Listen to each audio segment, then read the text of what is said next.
வணக்கம்.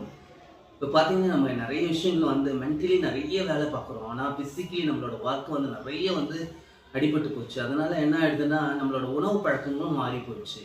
நெறைய வீட்ல சமைச்சு சாப்பிடுறத விட, நம்ம வெளியில சாப்பிடுற பழக்கத்த நெறைய ஏற்படுத்திக்கிட்டோம். அது ஒரு கல்ச்சராவே பழகிட்டோம்.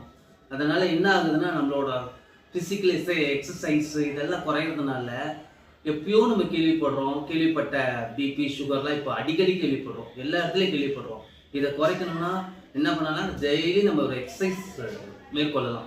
இப்ப எக்சர்சைஸ் பண்ண முடியாதவங்க என்ன பண்ணலாம்னா, வீட்ல நீங்க என்ன பண்றீங்க? வீட்லயே ஒரு ஜிம்ம ஏற்படுத்திக்கிட்டு, வீட்லயே மொட்டை மாடியில எட்ட போட்டு நடக்கணும். ஸோ அது ஒரு எக்சர்சைஸ் பண்ணலாம். பட் அது அதை விட ஒரு சிறந்த வழி என்னன்னா, காலார நீங்க வெளியில கொஞ்சம் ஒரு 1 கிலோமீட்டர் காலையில எழுந்து நடந்தீங்கன்னா, ரொம்ப நல்லது உடம்புக்கு.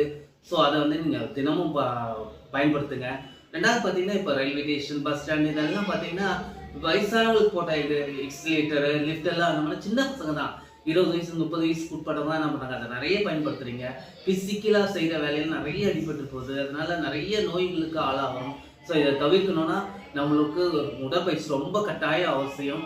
தினமும் நீங்க என்ன பண்ணுங்க? காலார ஒரு 1 கிலோமீட்டர் நடந்து வாங்க. வீட்ல சமைக்கிற உணவு சாப்பிடுங்க. இதெல்லாம் நம்ம மேற்கொண்டாலே 100 வயசுக்கு நம்ம சந்தோஷமா, மகிழ்ச்சியா வாழலாம்னு என்னோட வேண்டுகோள். Thank you.